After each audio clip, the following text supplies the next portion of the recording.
अस्सलामु अलैकुम वरहमतुल्लाहि वबरकातुहू। आप देख रहे फ़ा इस्लामिक सेंटर यूट्यूब चैनल। सामीन, कल हमने सूरह फातिहा की तिलावत की थी, उसकी फ़जीलत और उसके बाद तजवीद के हवाले से हमने गुफ्तगू की थी। आज हम बाकायदा क़ुरान की तिलावत और तजवीद के साथ शुरू करेंगे, लेकिन कोई भी काम, किसी भी चीज़ का आगाज़ हो उससे पहले उनके आदाब और कुछ क़वाइद और रूल्स होते हैं।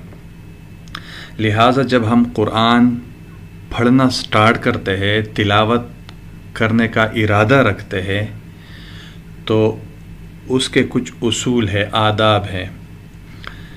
तो जब हम क़ुरान शुरू करेंगे तो उससे पहले आऊज़ु बिल्लाहि मिनश शैतानिर रजीम बिस्मिल्लाहिर्रहमानिर्रहीम पढ़ना चाहिए या नहीं।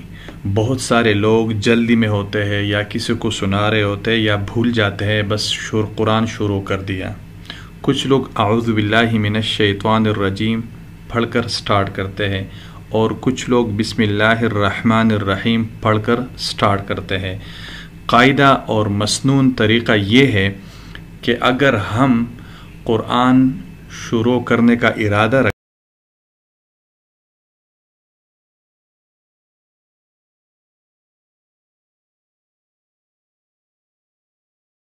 रखें, बाहर गए हुए थे, वज़ू कर लिया, नमाज पढ़ने के बाद, उठने के बाद हमने क़ुरान उठा लिया, तो अगर हमारा क़ुरान उठाना और उसको खोलना ऐसी जगह से हो जो सूरत न हो, जैसे मैं फॉर एग्ज़ाम्पल उलाइका अला हुदम मिर रब्बिहिम व उलाइका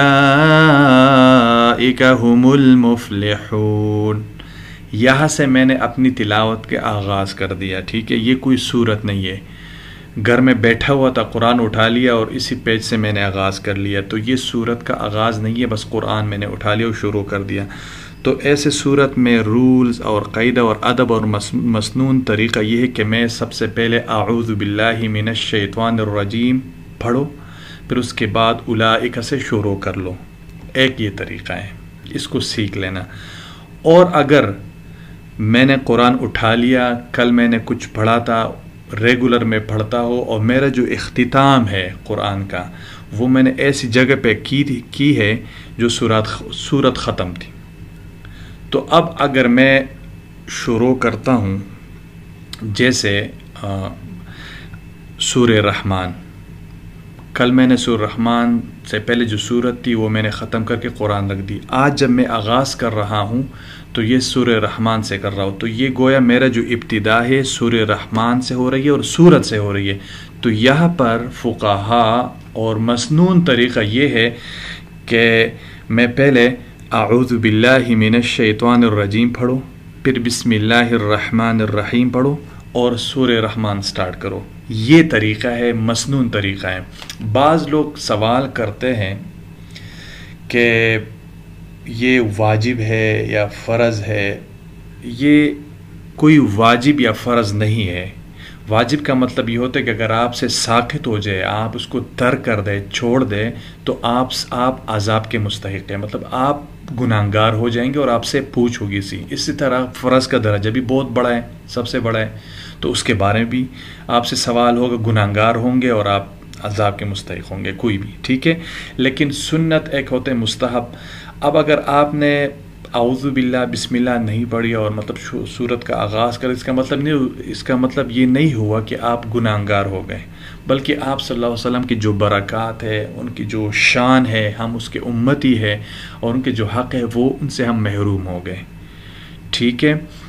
एक और सवाल ये है कि बाज़ लोग सवाल करते हैं कि कुत्ता जब भौंकता है तो उस पर भी आऊज़ु बिल्लाह पढ़ना चाहिए, और एक और जब गुस्से की हालत में हो तो हाँ, ये ठीक है कि गुस्से की हालत में आऊज़ु बिल्लाहि मिनश शैतानिर रजीम पढ़ना, और जब कुत्ता भौंके तो उस सूरत में भी आऊज़ु बिल्लाहि मिनश शैतानिर रजीम पढ़ना। ये सुन्नत रसूल है, ये आप सल्लल्लाहु अलैहि वसल्लम का इरशाद है कि ऐसे सूरत में, दो सूरतों में تعوذ یعنی اعوذ باللہ من الشیطان الرجیم پڑھنا چاہیے، اور یہ ثابت ہے۔ بہت بہت شکریہ ویڈیو سننے کا۔ گزارش یہ ہے کہ فا Islamic centre YouTube channel subscribe کرے اور دوسروں سے بھی کروائے۔ انشاءاللہ اگلی ویڈیو ہماری تجوید اور اس طرح قرآن کے بارے میں بھی ہوگی۔